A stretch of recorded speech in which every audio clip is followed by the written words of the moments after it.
Right, well, today we are joined by tattoo artist, retro gaming enthusiast, and fellow Pokemon lover, Matsy. Thank you very much for joining us, mate. How are you today? I'm very well, man. I'm very well. I'm doing good.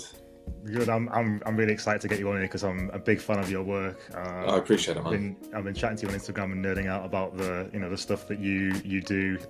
We'll get onto all that in a second, but I really wanted to get you on and talk to you because this for us is a medium where art and retro gaming can combine in such a unique way. And before the podcast, we were just talking, saying that we haven't actually spoken to anybody in the art world yet. So this is fantastic for all of the listeners and for me to kind of get you on and chat about what you do, how you got started. So maybe if you want to give us a quick introduction, tell us where you live, what you do, tell us about your business, and then we can crack on with the episode. Yeah, sure. So my name is Matsy. My real name is Matthew Larkin. My nickname as a kid was always Matsy, so that's how that became a thing. I've been tattooing for over 8 years. I'm from Dublin, Ireland, and I mainly do anime, gaming, pop culture reference tattoos.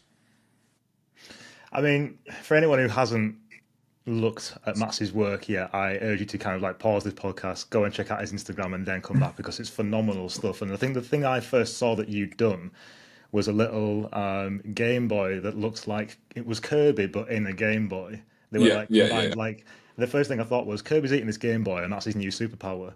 And for yeah. me, that was just like, right, I need to talk to this guy because Yeah, it's that just was such a... literally the description as well. Like my Oh, friend, great. yeah, my friend got that, and he said, "What would Kirby look like if he ate a Game Boy?" I was like, "Yeah, say less, bro. I got this. No problem." I know I can do this. I can take this from here. Yeah. And it was just such a unique take on a lot of the gaming tattoos that I do see around. Like, I'm very lucky that I get to share a creative space with four of my best friends who are tattoo artists. So I'm there quite a lot. So I'm in your world, I guess, Oh, cool. a lot of the time. So it's nice because this for me is like a combining of my two passions. I'm very passionate about tattooing, watching it, and getting it done, and I'm also incredibly passionate about retro gaming. So yeah, I guess one of the things I want to talk to you about is take us back to your earliest retro gaming memory. Take us back to where it all began, because that's kind of the whole catalyst for this, from a lot of your work at the minute. Yeah, yeah. So I mean, yeah, I was trying to figure out like how far. Like I remember trying to think because when you asked me about like we're going to talk about games, we're going to talk about early memories and stuff like that, and I was like, what was the earliest memory of a game that I have? Um, my fondest ones obviously is like Pokemon, like opening up. I was a Pokemon Red fan. The sprites were a bit worse, but I still loved Oh it. no, finally, I'm sick of people on this podcast Yeah, always talking about Pokemon Blue. It's Pokemon Blue, Pokemon Blue.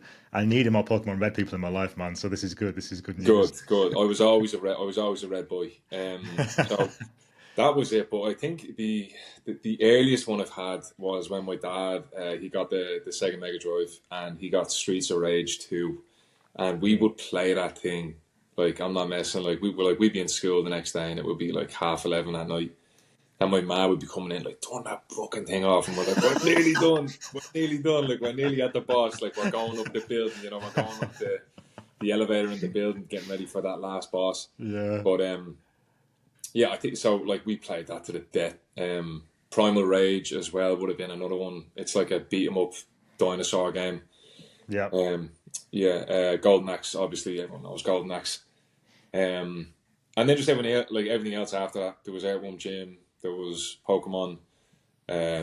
Yeah, just I played everything, but I definitely think Pokemon was the one that stuck with me the most. Primal Rage doesn't get that much of a mention anymore. Primal Rage is a great game. Yeah, yeah. It's one of the ones when I we talk loved to it, man. people about Mega Drive and Genesis and stuff. Yeah, It never gets brought out, but it's such a classic. yeah. Primal Rage was great. I thought it was. So I was obviously a big dinosaur fan as a kid, and like when I seen this game, I was like, "Da, I want this game." Nah. It was like, "Wait till your birthday." I'm like, "Okay." I can do that. I can totally do that. It's funny, like, I mean, I'm assuming we're kind of similar ages and growing up in a similar time, like, dinosaurs, Pokemon, opening Pokemon cards, it's all that kind of same thing, isn't it? Like, it's like the retro gamer's guide to growing up as a child through 90s and beyond, isn't it? It's like if you had to put down, we all loved Jurassic Park, we all loved Pokemon, we all loved Sonic the Hedgehog, getting involved with Mario. Like it's like the blueprint for. It was, yeah, and I feel like we're a dying breed in that sense, because I feel that kids nowadays, let's say the generation below us or whatever, they sort of always rebel against the older crowd. So they look at us, they see tattoos, they see get like collecting Pokemon cards, nerd now basically just being like real nerds or whatever. I feel it's not going to be as popular, in times to come. It's always going to go that way. So I feel like our generation, is very special in that sense because I don't think there'll ever be a better like moment in life, growing up the way we did with the games we had, with the freedom we had without social media and everything else. I think it's a really special time that like a lot of people, will definitely take for granted and they won't sort of like appreciate it. And I think that's why I'm definitely like I speak about it and I like my job is basically tattooing these characters and these games for people because I know how special it is to them. I know what it's done for me and how much it makes me be me. So it's so important. We talk about this quite a lot because it's one of those things where we do discuss whether retro gaming is going to be as big for the newer generations. And Brandon, who he has a child now, and he's saying, if is my copy of Pokemon Red that's boxed and my Sega Genesis game is going to just be tossed into a everything you can get for £10 box, or is it going to be as important to future generations? Is it going to come and go? It's something we're really interested in and kind of trying to guess what the market's going to be, I guess. Because you're right. I mean, I don't want to get too deep early on, but I see so many kids and stuff on TikTok and Instagram and not connecting in the way that we used to do when we'd sit down and play Mario Party on the N64, or when we'd get two people playing, on the Sega Mega Drive together, and actually sat in the same room with wired controllers, actually spending that quality time that we all had as kids. And I think it was really important for us. I think it helps us, and these games have got such a special place in our hearts. Like I'll never forget playing Mortal Kombat on the SNES with my cousin. We used to spend hours doing that thing, and Street Fighter and all sorts. And I do think that's something that we miss these days when you can just log on and do. You're looking quite nostalgic as I'm saying this. I can see Bro, the you went twinkle is in to a my place. eyes. I could I'm see the sitting here change. I like could almost. I was taken back with you then, man. I But was it's like, I true. brought Like everything. I have a bottle of water. I have a coffee. I'm like, I forgot the tissues. Fuck. Right.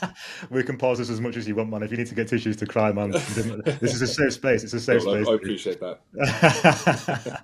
But yeah, so it's what you do. I think is really important because in your way, we talk to people on this podcast who are doing game preservation.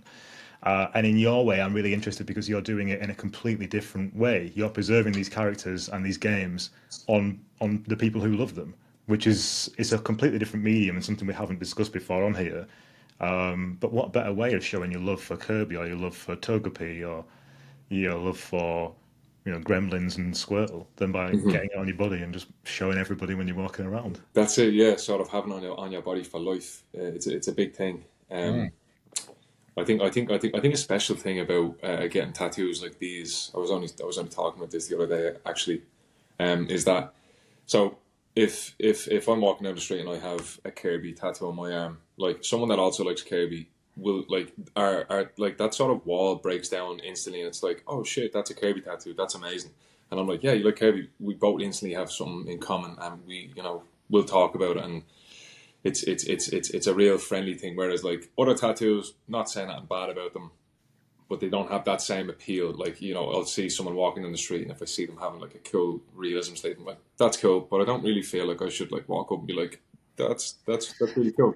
Whereas if it's like something that you like, as in game and anime, if it's an anime character, you could look at and be like, oh, Goku, that's amazing. Oh, like he's my favorite. He's amazing. And you could be like, oh, and you can talk away, and it sort of breaks that sort of barrier of like, you know, having a good conversation with someone just randomly. You instantly have something in common that if you've chosen to put that on your skin forever, you instantly have something in common with somebody else who likes that because you are ultimately a humongous fan. I Yeah. remember the first time I met one of my best mates who it was my the second tattoo I ever got.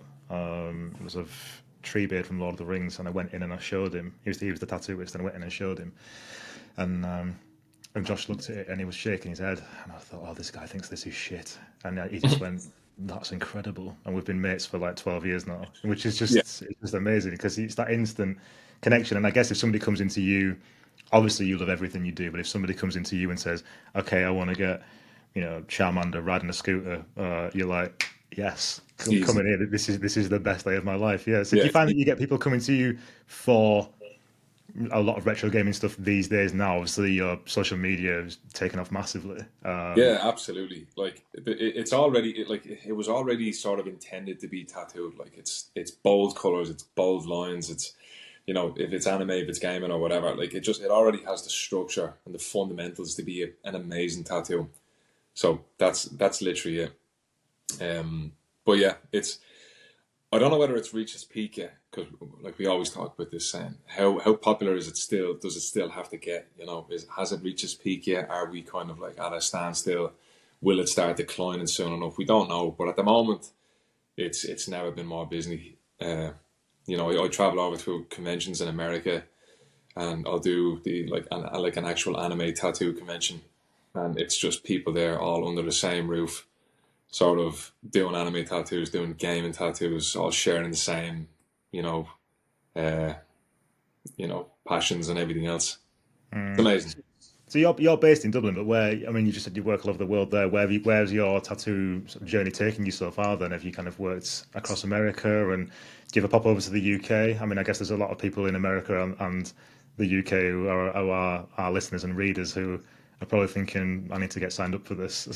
Yeah, no, so like I was very fortunate. Like I was asked a few years back to do a couple of shows over in America. I've done some shows in the UK as well. I've done London. I've done some guest spots up north as well. I love it. Like it's like a cheat code. It's being able to travel while work, while getting paid, while doing what you love. It's amazing. I love that. It's like a cheat code. That's fantastic. I'm going to use that I'm going to use that every time I do this podcast now. Well, yeah, but that's what it was, and I'm saying that it sounds like I kind of got there through no struggle. Like it was hard work. It was a lot of hard work to get to this point. But right now it's amazing. So did you? I mean, you've been tattooing for 8 years now. So how was your journey into tattooing? Was that quite difficult for you? Was it something did you Uh did you turn up at a studio with a lot of pictures of no. Squirtle in sunglasses and go, let me in? Or Yeah, exactly. The how does cool that ones. work for someone who's kind of maybe listening to this and is in a bit of a crossover period and thinking that might be something they might be Yeah, of interested course. in doing? So I think the best way to break it down would be to sort of go right back to the start of how I got into art, and then sort of follow up with like how I began working in a tattoo shop.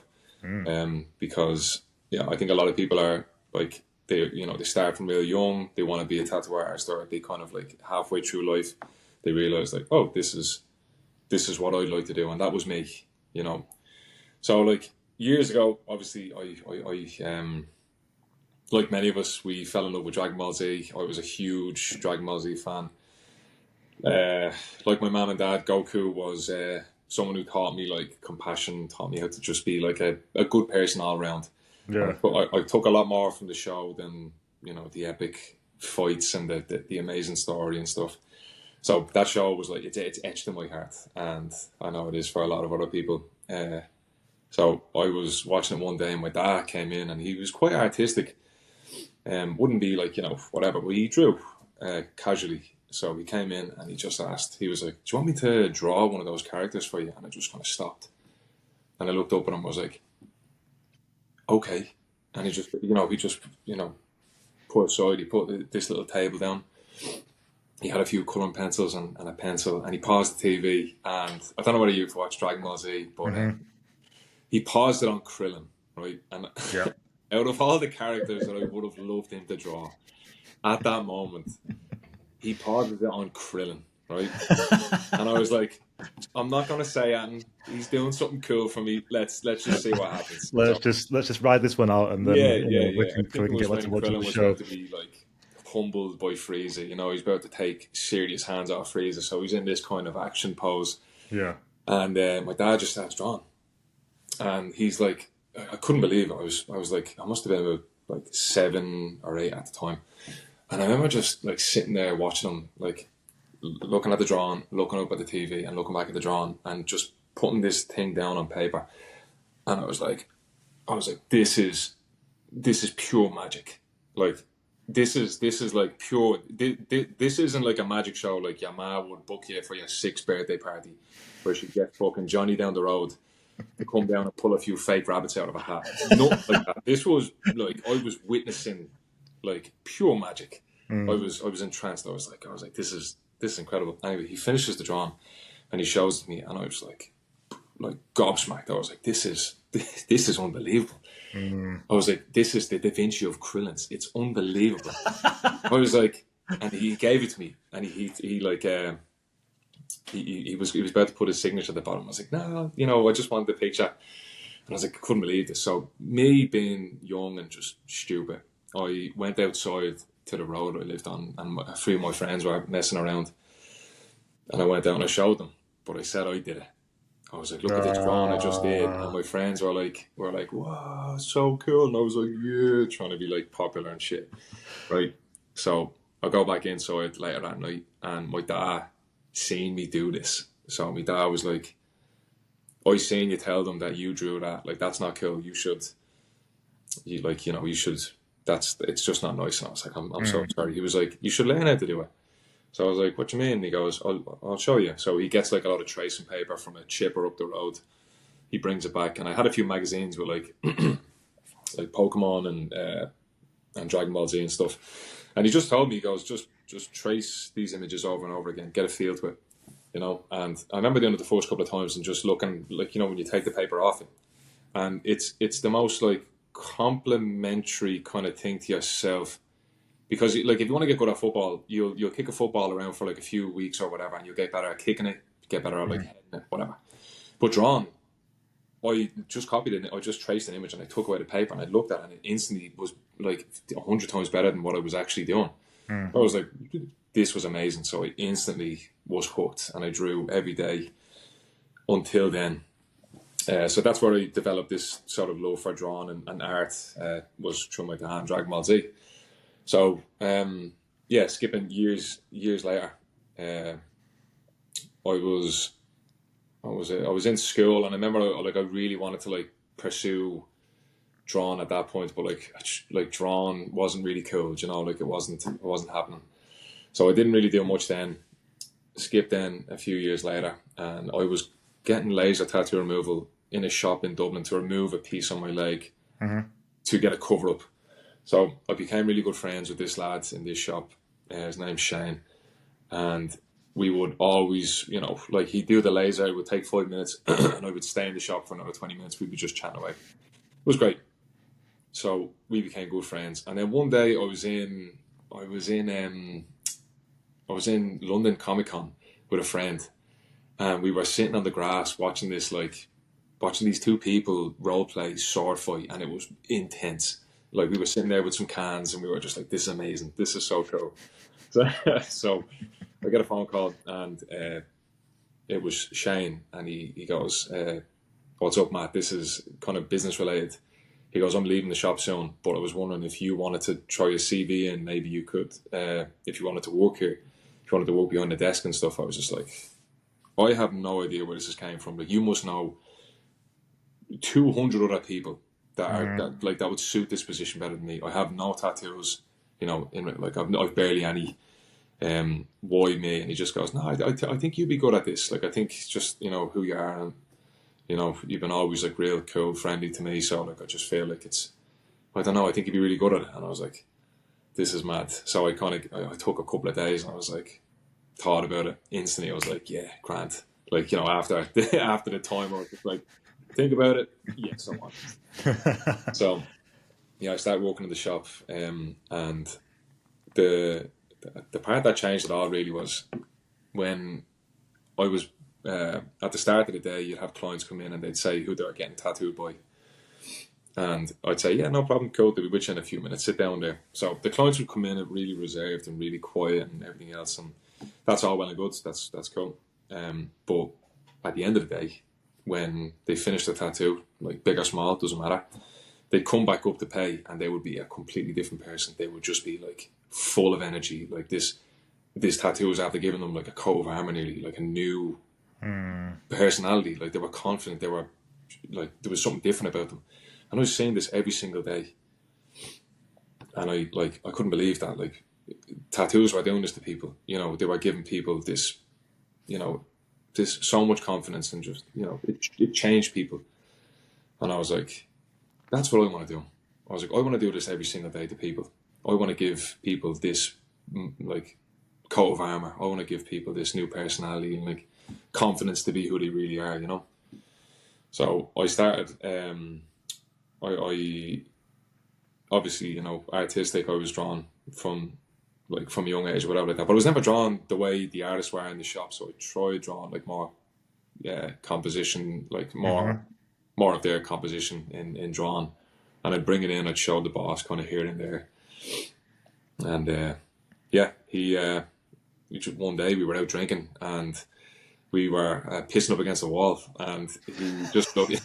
It was like bros, just like looking at each other, pissed up against the wall, and he's like, "Man, I'm getting a lot of people coming in and asking about an apprenticeship," and I go, "The fella behind my desk can draw better than everyone," and me being an idiot, like I'm just kind of looking up, being like, "Is he talking about me?" I was like, oh. Who's that? Who are you talking about? Yeah.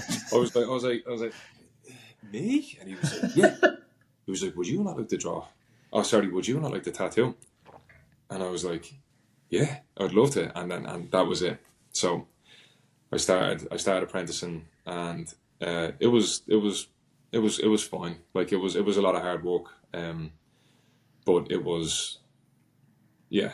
I know a lot of people have had really nasty apprenticeships from just bad tattooers. Mine was great. My ex boss was like fantastic. He was like really good to me. Gave me the time off, same as him. When he had time off, I was off. When he was in, I was in. So yeah, and I know how much see the thing is that when I tell people this story, and they're like, "Oh, you just kind of decided to become a tattooer." So I was like, but once I did, like I knew how incredible and fortunate I was to get this opportunity to actually work in this industry. Like that will never go unnoticed. So I took I made sure that I was going to be someone in this industry, that I was going to be like doing good work, and not using this job for its luxury or its perks of traveling and doing whatever. That comes later. The hard work is now. That's such a weird thing for people to say, that you just decided to become a tattoo artist, because like you've been, you can choose to be in the world of art and then discover which branch of art you want to go into. Just like you can, discover that you want to do writing and then find out that you want to write fiction books, or that you want to, go into copywriting for a marketing company or something. Like the medium is something you've been doing since you were a child, and then you just hone down the area that you wanted to go into. I think that's just normal. That's normal life to me. Like, yeah, and I think I think a lot of people, if they're listening, that haven't got an idea of what they want to do in life, that they don't need to decide before school ends, or before or after school ends and you're in college, or if you're not in college. Like I was 24, 25 before this became a thing. I was doing nothing. I was like a barman before I was tattooing. So, a lot of people need to sort of give themselves a break and not be too worried about, deciding what they want to do from like 20 years on. There's so much more time there. I mean, Alan Rickman was in his 40s before he went for his first acting job, and then wasn't Morgan Freeman the same as well? Yeah, Morgan Freeman was like 50s or something like that. That's incredible. So I think Tolkien was in his 50s when he finished Lord of the Rings. And people, we get all this, very early on in our life, that if you don't know what you're going to do before you start doing your GCSEs or your A levels, then you're going to be a waste of space. But it's absolutely ridiculous. I did music production at university, and yes, I use it for doing this podcast, but back in my 20s, I was going to be, a massive rock star. Listen, I felt the exact same. I actually secretly done the X Factor one year. Whoa! Bro, Yes. I flew over. Here we I go. promise we'll get back to Pokemon in a second, guys, but Yeah. this needs to happen. This is the real juice that you've been looking for. So I remember once I was like, oh, obviously everyone like English Irish we love the X Factor, and Mhm. like just one day I was watching, I was like, that's me. I'm gonna be the next big thing. So I secretly took like singing lessons. Like I wasn't good. I was never good, but I took these like I downloaded this this someone was selling lessons like online. Like it was a whole class of it, and I downloaded it off LimeWire. So I legally downloaded it all off LimeWire, and I did it privately. And I remember I was like in Manchester. They were hosting auditions. I asked my brother. I was like, "Do you want to come over and like let's do it?" And he was like, "Yeah, fuck it, let's do it." So we told our man and dad that we were going over for a gig. Like Yeah. unbeknownst to them, they were just like, "Yeah, have fun, look after your brother." I was like, "I will, don't worry." So we go over there. I wait 13 hours in line, and it was the worst. Like it was just awful. It was cold. I was freezing. There was no way I was doing any singing at all. Anyway, get into the booth. This girl, she's under a blanket. She doesn't care. She's just like, okay, go ahead. Me thinking I'm an animal, thinking I'm amazing. I sang Michael Bublé's rendition of "Wonderful Tonight" because another side thing. Michael Bublé is one of my heroes. I have a tattoo of him on my leg. Do you? He's the goat, man. Michael Yeah. Bublé is the absolute goat. I love him.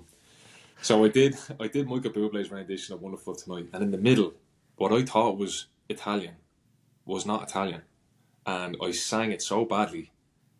The girl had to like stop me and was like, "What was that in the middle?" I was like, "Italian," and she was like, "No, it wasn't." I was like, "All right, see you later." Let's get back to the retro gaming side of things. We've mentioned Pokemon quite a lot. We've mentioned Pokemon Red.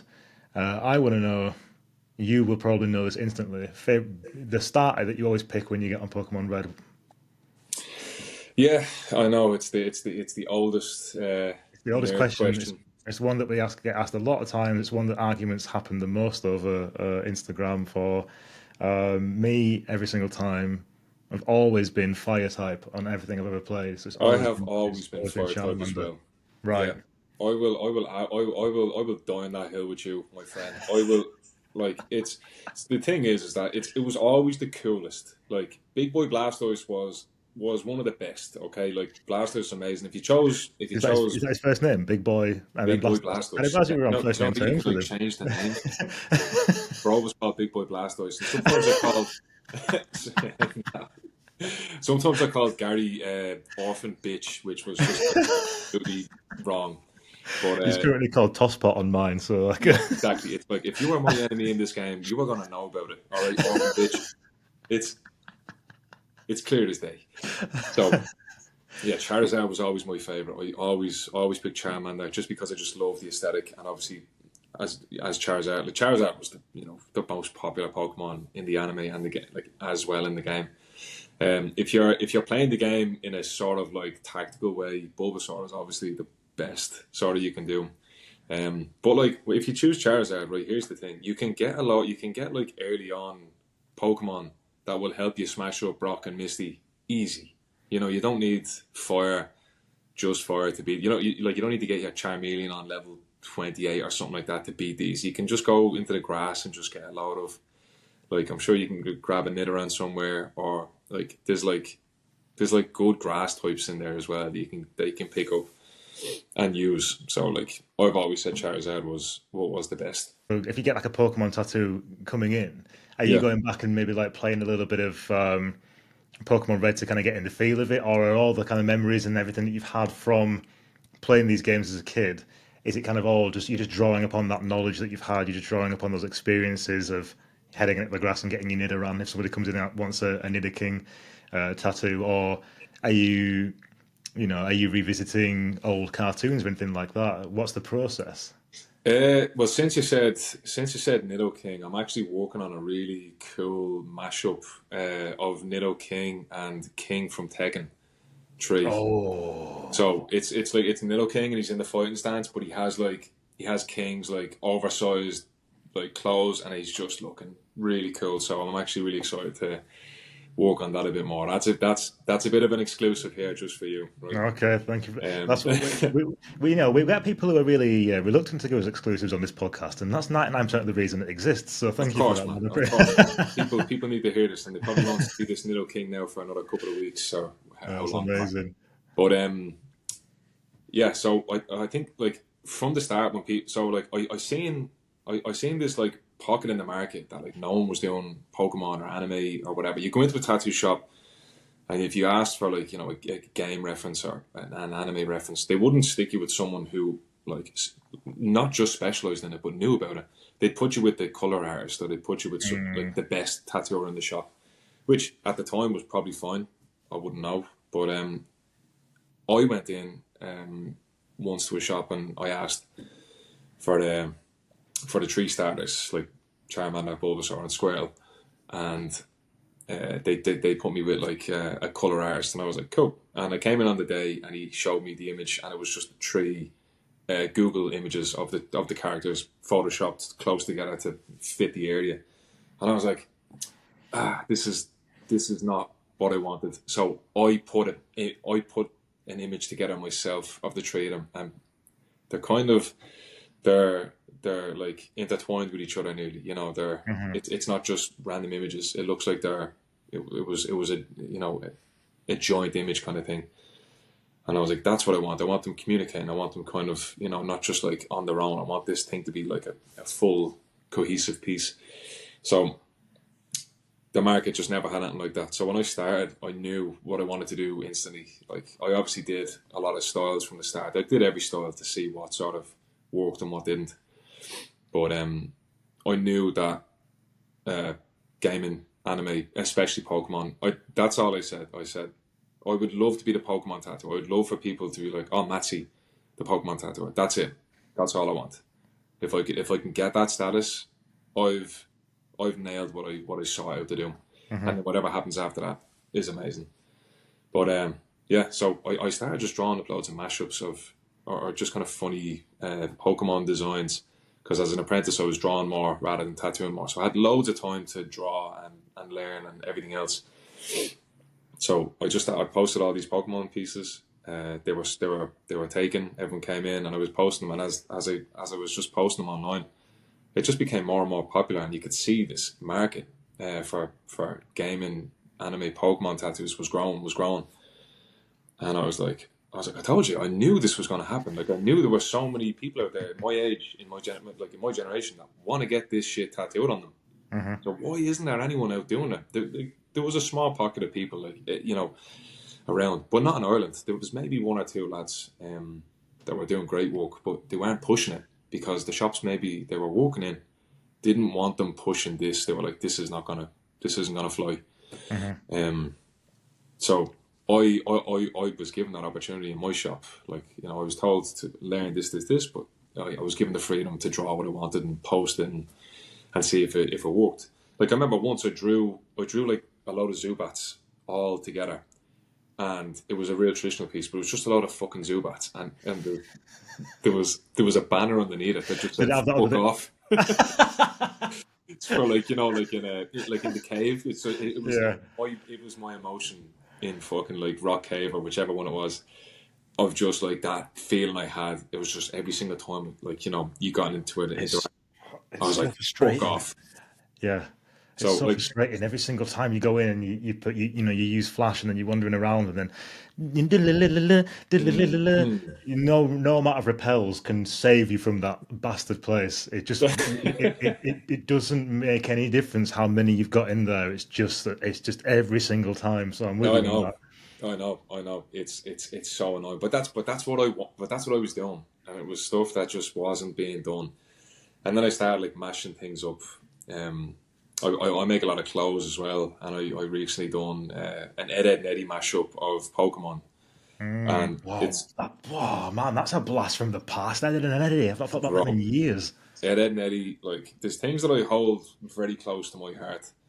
Ed, Edd n Eddy is definitely one of them. Adventure Time is one of them. I clocked that as soon as we logged on. Yeah, Adventure Time is the absolute. It's one of the best things that's ever happened in life, and I'm so grateful to like have it and to have experienced it while it was coming out as well.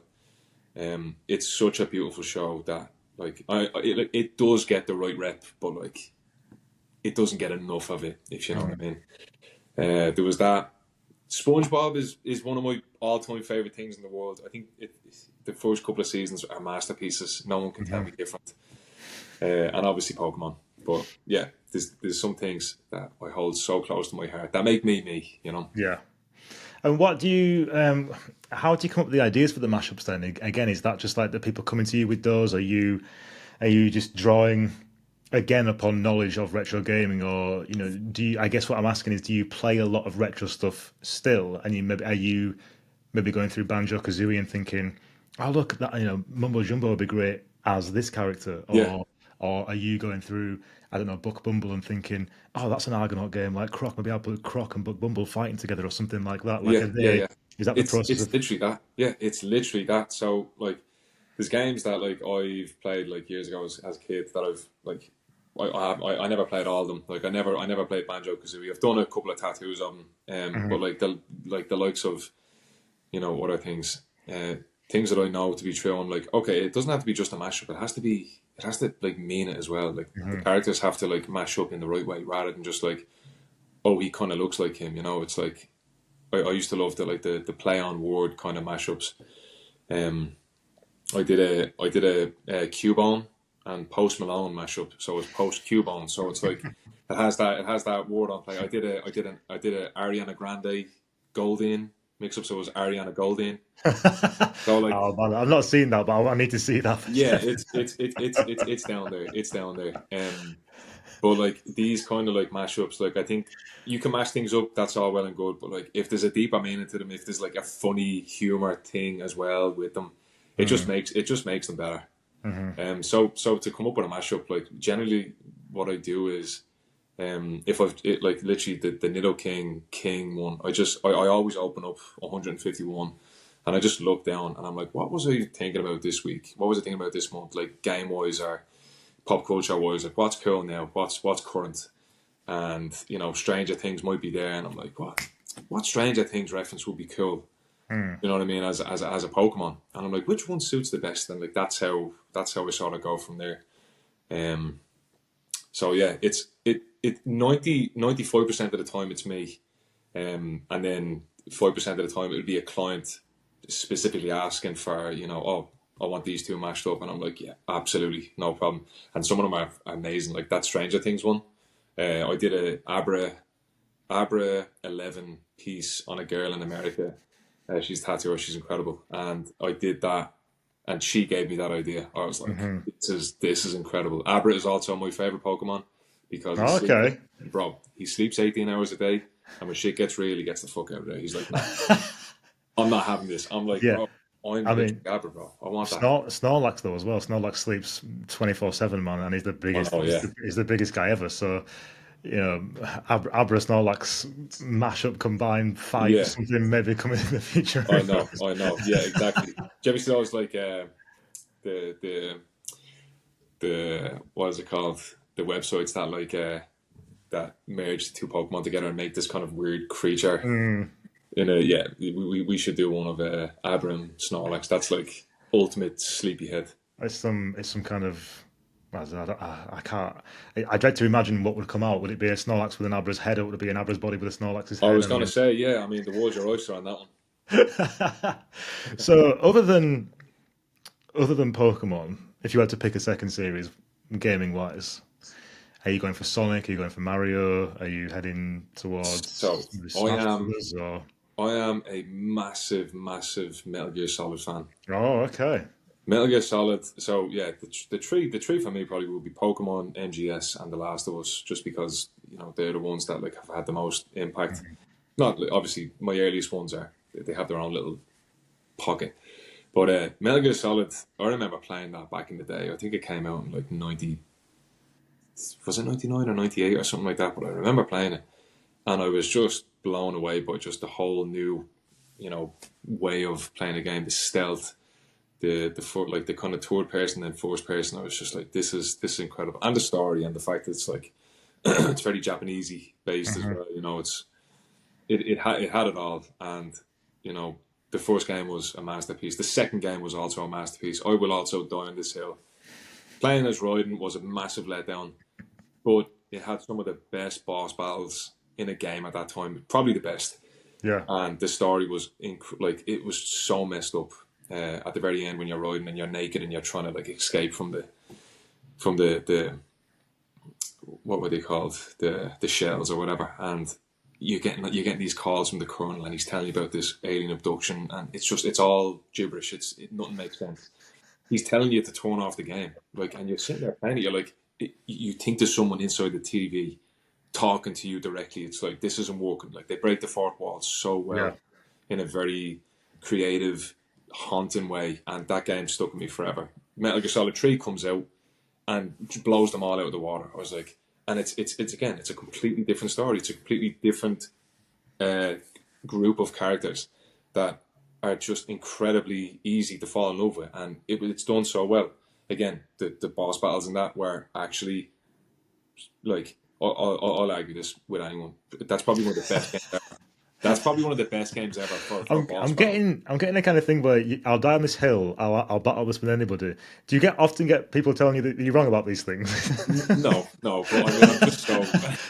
Are you just preparing for the Retro Dodo listeners who might be like, 1 second, I don't. You're like, listen, I'm putting this out there now.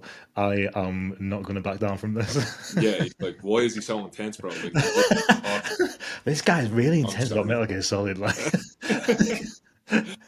Yeah, it's like number 3 was amazing. It just reminds me of Ninja Scroll back in the day. Like it has that same sort of like boss interaction stuff. It's incredible.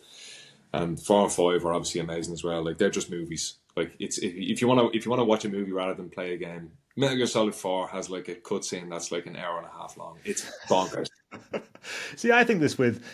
I mean, I predominantly talk and write about retro games, but I obviously have a PS5 too. I play on God of War, Ragnarok, and Ghost of Tsushima, and those games are phenomenal. I mean, I've been playing through God of War, and it's all just one incredible, like you say, movie almost.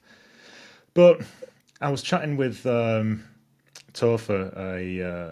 a streamer from a pop culture and gaming streamer from America, and we were talking about cutscenes. And I don't know. I don't know whether you've played Ocarina of Time before or not, but Never. the Zelda games back on the N64, those cutscenes they stick with me so much more than cutscenes do today. And I Mm. don't know whether it's because it was something that we hadn't seen before at the time, or whether the storylines were just so gripping back then on like the PS1, N64, GameCube days, and whether we're just more used to it now. I don't know, but there's a moment in Ocarina of Time where Link turns into adult Link, and you're in this temple, and you pull the sword out of the pedestal in the Temple of Time, and it's just iconic.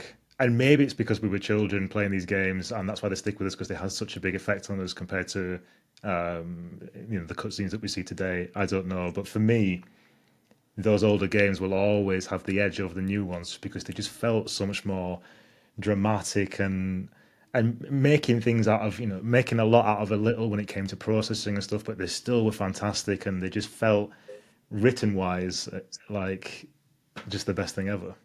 Yeah, I feel the exact same way. That's why I talk and speak so passionately about certain things. I probably sound a little silly sometimes, but it's our connection to our childhood. It's a connection back to a time where we like no one had a care in the world. It was the most pure time of our lives.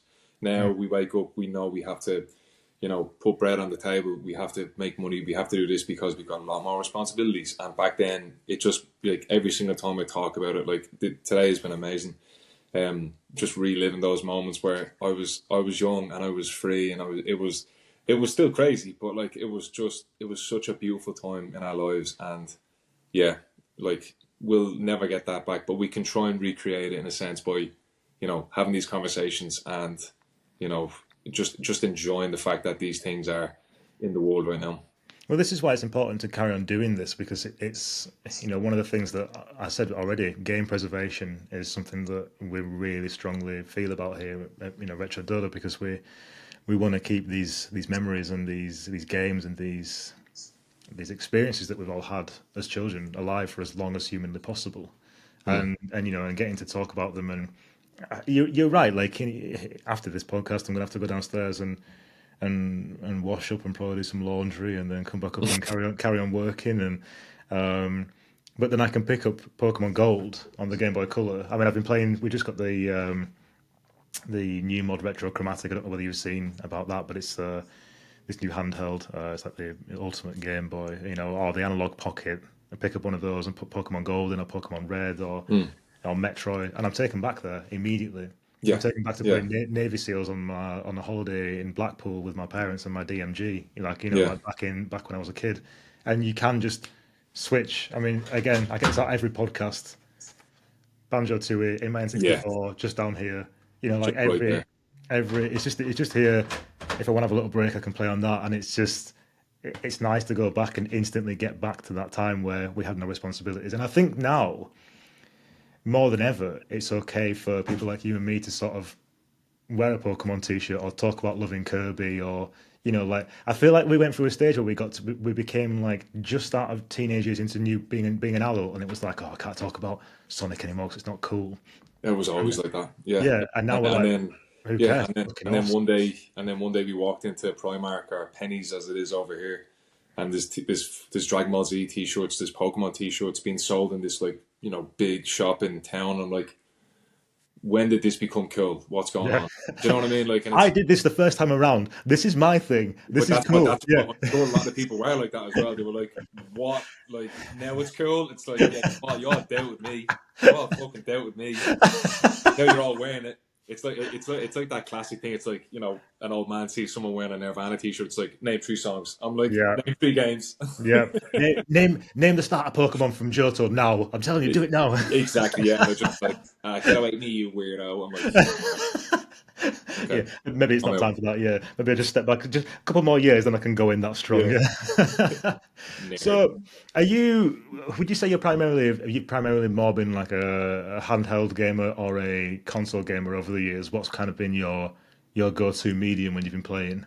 Probably. I kind of got out of the handheld. I've never owned a Switch. I've gone through the PlayStations. So yeah, right now PlayStation 5. Currently don't have any real game to play. I'm waiting on the Metal Gear Solid Delta 3 remake to come out, and also like I know it's not like Death Stranding as well. I'm a massive Kojima fan. I thought Death Stranding, by the way, was amazing. I thought it was like an absolute mind bending experience, but it was great. Like rocking up to a cave and knocking on the door and seeing Conan O'Brien answer, being like, "Hey, thanks for the delivery." It's like this is amazing.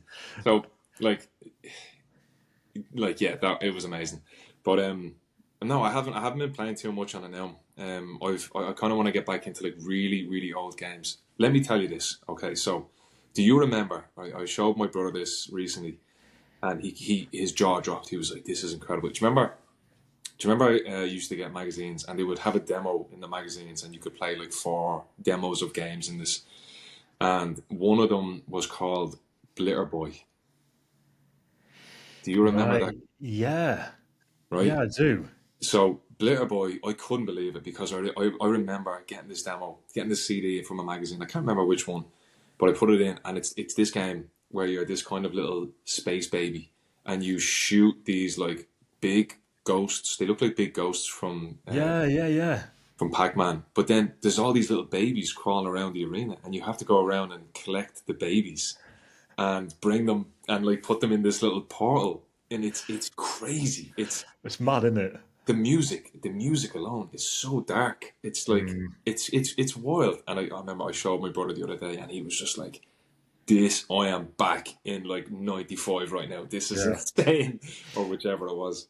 But It's mad how you can just be transported back that quickly just by yeah, holding some physical. That's why physical media is so amazing as well. Like I picked up Sonic Adventure for the Dreamcast oh, amazing. the other day, Yes, still in the pack. and still in the packet. Yeah, I picked it up. Yeah, I picked it up yesterday from the Southern Retro Gaming here in York, and just I don't know. Like you buy things as a kid, you get rid of them. You buy them back as an adult, Like that for some reason. If I could go back and tell myself, don't get rid of all your N64 games when Mark No, Harris has to buy them, I buy them from you for 40 quid. Don't do it, I you know. know. But don't take that to the trading centre when you're 21 because you want some money to take your girlfriend out for something, you know. Don't do it. But Like, then, I literally have a box. Like, I've got so much stuff, and my girlfriend calls me a hoarder, and I'm like, you better not, because I can show you, right? I can show you how much this stuff is gonna be. And the funny thing is, this is why I don't collect Pokemon. Like, I don't collect Pokemon cards anymore, okay, because there's a big like, anymore there. There's a big yeah, caveat there because well, I have a so feeling you probably have more Pokemon cards than I've seen in my entire life, or had at one point anyway. no, I don't. And you know what? That's see, the thing is, I'm very. I was quite like, I'm a simple person. I was like, I'll collect all of the base jungle fossil set from the first base sets, and that's it. That's all I want, because that's what I wanted as a kid, and I had that, and I was like, that's enough for me. I've got each of them, and they're all in great condition. I have them in a binder. I would love to put them on the wall somewhere, but my girlfriend's like, if you do, I'm out. I was like, all right, fair enough. But yeah, see, like I refuse to get rid of stuff, because Mm, it's not that I'm a hoarder. It's because, and this is right. This is like this is how I feel. There's going to be a time when me and you and everyone else, we get old, and we're like, I don't know, 70 plus, 80 plus, and our minds are gone, and we like, we're a bit bananas, and people are like talking to us, and we don't know what's going on or whatever. But if we see something, or we see, like a photo of something or a Pokemon card, like that'll instantly take you back to that moment of you enjoying it. And I think 100%, they're these 100%. kind of like memory like tokens. So like, it's not that I don't want to get rid of stuff. It's that I want to be old, and I want to go back to these things and look at them and say, I had a great life. Like, this was amazing, and I'm Mhm. brought back to this moment in time. She doesn't get that. I don't get. I don't know why, but I'm very headstrong about that theory. I think it depends how, certain people have certain things that they all. Your girlfriend probably has different things that will bring that memory to her as well. Like for me, looking up here at this you can't see the shelf that I'm talking about now, Mm, but I've got the original Yoshi's Story that I had as a kid that my parents got me. The original Super Mario 64, the original Donkey Kong 64, massive N64 fan. mm, And that takes me back to I remember the Christmas when I got that. My grandparents were alive, and that's one object that if I can just look at it, take it out, look at the manual, I'm instantly back there. And that is mm. such an important nostalgia is the reason why we do this. Nostalgia is it's so powerful and it can bring so many amazing memories back for people. And Yeah, it's almost like a release from any worries that you might have or any stresses of the day. Nostalgia can just take you back to a time when a different time, a different life, and just bring so much joy. And that's why we love talking about the Dreamcast and talking about the N64 and the Game Boy, and because they're the things who make us who we are. Just like the day drawing Dragon Ball Z with your dad made you who you are. That's it's such a pivotal thing, and yeah, I think they've helped to shape us as people, our personalities. Just like you going into the tattoo studio and giving somebody else that identity that is a core part of them and helping them to show that on their sleeve and be that person that they want to be by channeling their likes for everyone to see. It's just so important, and I think that the fact that we can champion it on this podcast and you through your work and me through mine, it's phenomenal, and I love it. I love it, the world of it. yeah. Tell me, what's your favorite game? Zelda, Yeah, Ocarina of Time, 100%. cool. Yeah, I do so much Zelda tattoos, so I'm kind of I get it. You know what I mean? It's like I don't have to play it now. I know everything that happens in it, but I've never experienced it, so I completely I resonate with that so hard. There's games that I never really like the classics, Zelda, Final Fantasy, all these ones that like I just loved other games when I was growing up, and I just never had the chance to play them. There's too many. There's a lot of games and not enough time, and I think that like one of the things that I love about this is that you might maybe go away from this conversation now and you might be like, you know what, I'm going to walk past CEX or something and grab an N64 and an And Ocarina of grab it, Time yeah, and just and play through it. It's for me again like you with Pokemon and Dragon Ball Z. For me, Ocarina of Time. I remember getting the Nintendo official magazine as a kid and playing through it my mum would sit and watch me play it. It came with like a little the magazine came with like a little guide booklet that you would read through, and I was like maybe I don't know 7 or 8 at the time. I Mm. think, and I read through the guide, and we'd do like the bosses, and then she'd be like, "Oh, go around there and get that," and it's just an amazing memory for me. And I've played it That's great. again. Every time I play it, there's something completely new that I had Mm. not spotted the time before, and I've been playing this for decades now. Yeah, and again, Switch. I've always been a Nintendo guy. So for me, like it's Zelda, Banjo Kazooie, and then also games like Croc 2. We had by the time this comes out, we chatted with the guys who made Croc Argonaut Games. So that'll be the podcast that comes out before yours, and we were talking about Amazing. how much of a pivotal game that was Mm. for our lives. Yeah. Like people, characters like Croc and Yoshi and Spyro and Crash Bandicoot, like they were just so cool back when we were a kid. And the fact that like they're coming back now, and Argonaut Games has come back and bringing Croc back for new generations, I do hope that we start to see, you know, these retro characters going up and up and up, and Yeah. Yeah. Yeah. we're obviously going to get way more Mario games, way more Zelda games, but to finally get Croc 3 after all these years would be incredible. To maybe get Banjo 3 after having Banjo 2 back in 2000s and still not having anything since would be Yeah. incredible. So I'm hoping that characters coming back like this will lead to even more amazing games and loads more things for you to tattoo over the years as well. Absolutely. I mean, that's what I mean. It's more content coming out there. It's more subject and content for me to tattoo. So To tattoo and keep creating with the more stuff that's out there, the more mashups we can get. So that's all I'm hoping about. yeah, no, absolutely. So, is there a series or character or game you're looking forward to coming out in the future, or is there anything you've got your eye on? Are you interested in what's happening with Xbox, PlayStation, the new Switch? Anything you're looking forward to finding out more about? Not too much about them now. I was only kind of looking forward to the new remake of Metal Gear Solid 3. Because again, I'm just so tied up with work these days that like if I play something, I have to like really want to play it. So like even the new Pokemon games, I haven't really been much involved in them because this job, in a good way, it takes up your whole life, and I suppose in that sense, I'm happy just kind of like I have my little 10, 20 minutes at night time through TikTok, and I live vicariously through people opening up Pokemon cards and playing games and all that stuff. So like I'm so happy with that because of what I get to do every single day. Have you had a little look at the Pokemon Pocket app and opening up virtual Yeah, cards on so yeah. there? Do you remember when Pokemon Go came out? I Mate, do I remember Bro, when Pokemon Go came out? I used to spend hours walking around with my mates, finding park benches to sit on, so I could do, bro, the gym battle across the road from a pub until it went dark, and then yeah, realise that I'm a grown ass man sat on a bench across from a pub. I need to go home and do things, but I was like, "Am I going to go? Oh, no, I'm not. I'm going to stay here and battle this Blastoise." yeah, bro. I was the exact same. I used to drive around at like 1 o'clock at night, and slowly because there was no cars on the road, so I drive around real slow, so the app wouldn't think you were like driving. Because it would stop and be like, "Hey, you're driving. You're not allowed to use the app while driving." I was like, "Yeah, shut the fuck up. I'm gonna do it the way I want." So literally, I would drive slow around like the villages and like up near the sea, and I'd be like going up and down, just collecting like as much as I could, I can like and think.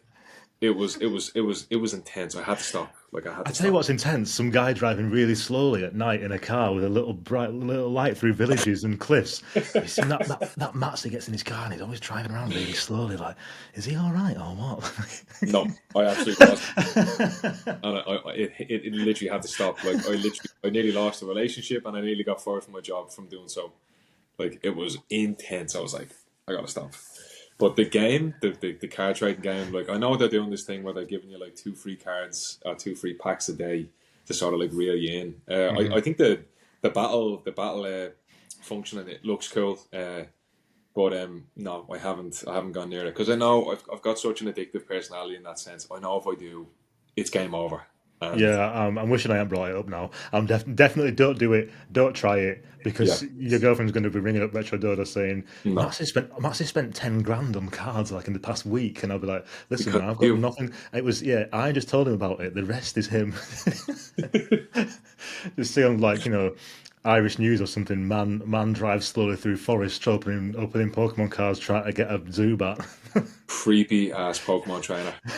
Me just out with the hat, like, torn the back like this, ready to go. God, you just went Ash Ketchum so quickly. Then that was incredible. That's not the first. No, that's not the first time you've done that, man. No chance. Do you know what? It actually might be, but I thought it would have been cool. This is my moment to shine. Listen, X Factor didn't want you, but we'll take that Ash Ketchum impression 100%, mate. They will. You've won big They'll with us. never You've know. won big with us. The world wasn't So, ready for me. so we'll end the podcast there, mate. This has been. I mean, there's so many things I could talk to you more about, and we'll have to get you back on at some point again to carry on. Oh, you're Maybe like, like a honestly more than welcome. If you ever have like a quiet week or a slow week, please give me a shout. This was like so much fun, man, and I really appreciate your time as well. No, thank you, man. I really appreciate that, and we'll get you on and have like a. It'd be nice to have a bit of a specialist Pokemon episode or something, so we could get you on and a couple of other Oh people man, who are that would massive be cool. Yeah, Pokemaniacs, and everyone can kind of share their passion and how their work ties into it and stuff. So we'll get that in the cards for some point. yeah. But for Let's. people who haven't seen your work before, where can they follow you and how can they find you on social media? So I'm just Matsy with 2 underscores on Instagram and TikTok. That's Matsy, and yeah. If you want to contact me, best way to do it would be through Instagram. TikTok is also fine, but I rarely check that. But yeah, come check out some cool, nerdy Pokemon tattoos. And whereabouts is it that you work? Are you able to tell us your studio so people can Yeah, check out so as well? I work in a studio called Legendary Tattoo Studio on Georgia Street in Dublin. It's a private shop, so we generally don't take any walk-ins or anything like that. So contacting me via the social platforms would be the best way to do it. And yeah, should be it. Amazing. Well, thank you very much, dude. Thanks for your time today, and we'll speak to you soon. Yeah, not at all, Seb. Pleasure.